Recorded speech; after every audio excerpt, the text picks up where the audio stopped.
In the dark depths of consciousness, enshrouded in layers of denial and subterfuge, hides the shadow. This elusive component of our psyche doesn't merely dwell in the isolated corners of our being. It pervades us, walking alongside us in a perennial dance that is as obscure as it is seductive. Carl Jung, the Swiss psychiatrist who introduced us to this notion, stated with profound insight, "Everyone carries a shadow, and the less it is embodied in the individual's conscious life, the blacker and denser it is." This density doesn't indicate its evilness, but rather its neglect. The darker it is, the more it has been pushed away, rejected, and ignored.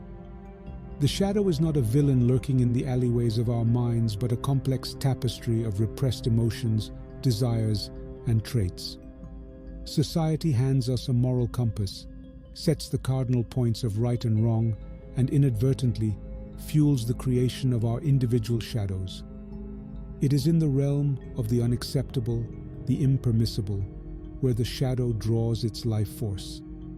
Those facets of our personality that are stifled, our anger, greed, envy, and more, are cast into this non-space, creating a psychological construct as intriguing as it is elusive.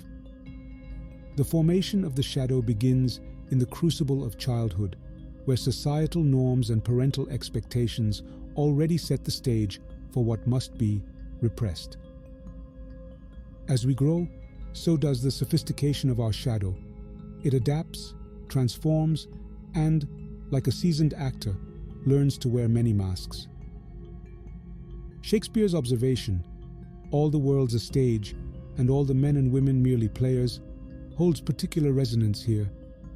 The shadow is both a player and a script, embodying roles we refuse to acknowledge and presenting lines we dare not speak.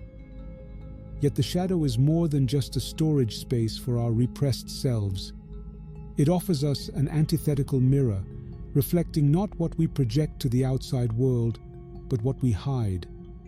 The shadow, therefore, is a mosaic of our unclaimed potential, laden with capabilities, energies, and even wisdom that can broaden the scope of our lives.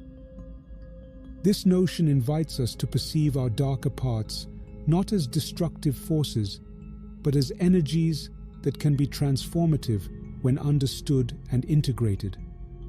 Like the alchemists of old, who sought to turn base metals into gold, an exploration into the depths of our shadow is the prima materia for a deep psychological transformation. So, whether you regard your shadow as a hidden enemy or an unrealized ally, there's no denying its indelible impact on your life. The closer you come to unearthing it, the more you can bring to light the untapped reservoirs of your psyche.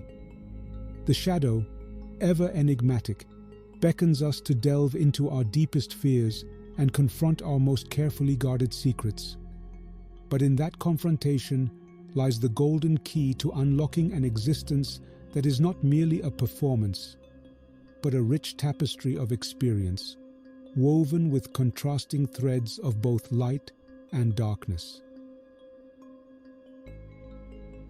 When our worlds intersect with those of other human beings, something fascinating occurs. It's as if these interactions act as a catalyst, precipitating hidden elements of our psyche into our conscious experience. It's within the texture of relationships, the crisscrossing of human connections, that our shadow often finds the most potent stage for its manifestation. The irritation you feel towards someone, the jealousy that inexplicably bubbles up, or even the unexplained magnetism toward a person who is seemingly your antithesis. All of these emotions are often the fingerprints of your shadow. When we react strongly to another, it's not merely a comment on them, it's a revealing statement about ourselves. What we see in them is a mirror reflecting the buried aspects of our own inner world. It's as though the world outside us becomes a vast screen onto which we project the movies of our unexplored psyche. This projection, is not merely an act of emotional deflection, but a quest for identification and understanding. There's a profound sense of recognition when our shadow finds its counterpart in someone else. It's almost as if it has been waiting for this moment of unveiling. Our unconscious is incredibly adept at recognizing itself in the world around us, leading us toward interactions that trigger this recognition. Just like magnets, our shadows attract experiences and people that resonate with their suppressed energy. Consider, for instance, the friendships that appear extraordinarily strong, yet are fraught with inexplicable tension, or romantic relationships that start with an electrifying attraction, but later devolve into a series of conflicts. In these connections, the partners often serve as mutual mirrors, reflecting each other's shadows back to themselves. It is a dance of high stakes, with each player unconsciously revealing to the other what lies hidden within their depths. As poet Robert Bly aptly described it, "Your task is not to seek for love, but merely to seek and find all the barriers within yourself that you have built against it." Now, the question arises, is this mirroring effect detrimental to our relationships? Not necessarily. In fact, it provides an invaluable opportunity for growth. The conflicts and tensions that arise in relationships can be gateways to deeper understanding and mutual evolution if we are courageous enough to recognize them as such. Instead of casting away the mirror that reflects our flaws, we could choose to look into it with unflinching honesty. And it's within this courageous gaze that transformation finds its incubation.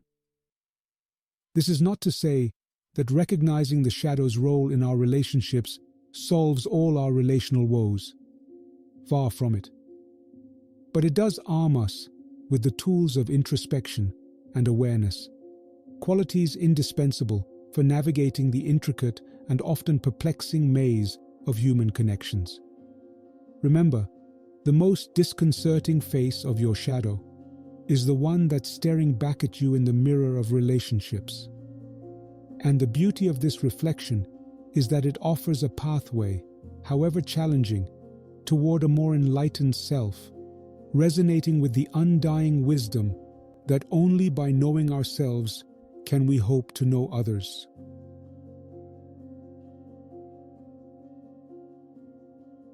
The confrontation with the shadow is akin to setting sail into uncharted waters, a journey fraught with peril, but one that holds the promise of untold treasures. It is an inner odyssey, where the sirens that beckon us are our own suppressed desires, and the monsters we face are born from our fears and insecurities. The poet T.S. Eliot said, "We shall not cease from exploration, and the end of all our exploring will be to arrive where we started and know the place for the first time." This is precisely what confronting the shadow entails, embarking on a journey to return to oneself but transformed, as if reborn. The task of confronting the shadow is not for the faint of heart. It's an introspective battle that calls for a Herculean reservoir of courage. Why? Because it challenges us to shatter our self-images, to deconstruct the very identities we have spent years, even decades, carefully crafting. It asks us to take off our masks and to face the raw, unfiltered versions of ourselves. While society praises our virtues and accomplishments, the shadow holds a mirror to our failures, our follies, and our suppressed longings. As James Hollis, a Jungian analyst, aptly put it, it is a humbling experience to discover how much of what we call maturity and even wisdom is made up of rationalizations of our underlying fears and motives. Yet, paradoxically, it is through this confrontation that the possibility of integration arises, a fusion of the ego and the shadow to arrive at a more authentic self. To integrate the shadow is to reclaim the disowned parts of ourselves, It's not about annihilating these aspects, but transmuting them, converting their raw, destructive forms into energies that serve rather than subvert. Ignorance is not bliss. It's a form of self-imposed imprisonment. We free ourselves not by running away from our shadows, but by turning to face them, embracing them with consciousness and intention. This integration process is not an act, but a journey, a lifelong quest for wholeness. And contrary to what one might assume, the pursuit of wholeness doesn't lead to a perfect life devoid of challenges or flaws. Rather, it bestows upon us a robust emotional agility, an ability to navigate the complex topography of human experience with awareness and resilience. In facing and integrating the shadow, we also retrieve the keys to hidden chambers of creativity, intuition, and emotional depth. Virginia Woolf once mused, "The beauty of the world has two edges, one of laughter, one of anguish, cutting the heart asunder."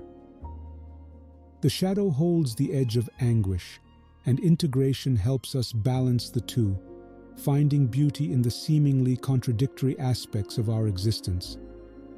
We often seek transformation in the external world, through accomplishments, relationships, or material possessions, overlooking the simple yet profound truth that the most significant transformations are those that occur within us. The poet Rainer Maria Rilke captured this sentiment when he wrote, "And now, let us welcome the new year, full of things that have never been." The integration of the shadow presents us with the opportunity to live a life full of things that have never been, new insights, new depths, and a renewed sense of wholeness that transcends the duality of light and darkness. By confronting and integrating our shadow, we don't just make peace with ourselves. We also illuminate the path for others in their own quests for self-discovery. Because, as Jung himself noted, the brighter the light, the darker the shadow it casts. Yet, it is within that interplay of light and shadow that the contours of our true self begin to emerge, sculpted not by judgment, but by understanding, not by avoidance, but by embrace. Diving deeper into the murky waters of the shadow brings us face to face with a revelation that transcends individual psychology. The shadow is not merely a personal phenomenon. It also has universal, archetypal dimensions. The theater in which the shadow performs is not just the individual unconscious, but the expansive stage of the collective unconscious. A term coined by Jung to describe the shared psychological substratum that binds humanity together. In this immense cosmic theater, the shadow joins a repertoire of archetypes that have fascinated humans since the dawn of time. Jung said, "The meeting of two personalities is like the contact of two chemical substances. If there is any reaction, both are transformed." Each of us, in grappling with our individual shadow, becomes a player in a grand, eternal narrative that echoes across cultures and epochs. The same archetypal themes of heroism, betrayal, love, and transformation that we find in myths and religious texts are also the themes that our shadows enact. Think about it. The stories of fallen angels, of banished gods, and of heroes who must confront their darker selves. These are but dramatizations of the shadow at a cosmic scale. This insight transforms our understanding of the shadow from an intimate confrontation to a grand cosmic dialogue. When we do the hard work of facing our darker selves, we are in essence participating in a ritual as old as human consciousness itself. The narratives of the great epics, the dichotomies presented in religious texts, the archetypal struggles depicted in art and folklore, all resonate with our personal struggle to understand and integrate our shadow. While this may make the task seem daunting, it also imbues it with a sublime significance. Our personal struggle against the darker facets of our nature becomes recontextualized as a sacred duty, one that we owe not just to ourselves, but to the collective human spirit. The existentialist philosopher Jean-Paul Sartre urged us to confront this responsibility head-on, stating, "Man is condemned to be free, because once thrown into the world, he is responsible for everything he does." And that includes the responsibility of confronting and integrating our shadow. Understanding the shadow in its archetypal context liberates us from the narrow confines of personal guilt and societal taboo. We begin to see our flaws and darker tendencies not as personal failures, but as manifestations of universal patterns. Our unique dance with the shadow becomes an enactment of a primordial drama that human beings have been participating in for millennia. However, this realization also brings a word of caution. Acknowledging the archetypal dimension of the shadow should not be used as an excuse to avoid personal responsibility. On the contrary, it elevates the act of confronting our shadow to a higher plane, one where each step towards self-awareness is also a step toward collective evolution. As we grapple with our own complexities, we contribute to the unfolding of a broader human narrative, one where the light of consciousness steadily illuminates the dark recesses of our shared psyche. And in this process, we learn to dance in the twilight, attuned to the ever-shifting balance between darkness and light. In the final reckoning, the confrontation with the shadow is a spiritual pilgrimage, guiding us to the heart of who we truly are. It's a voyage that demands courage, integrity, and relentless introspection. The fruits of this quest are not just self-understanding and inner peace, but a world that reflects these virtues back at us, a world reborn from the ashes of its own shadow.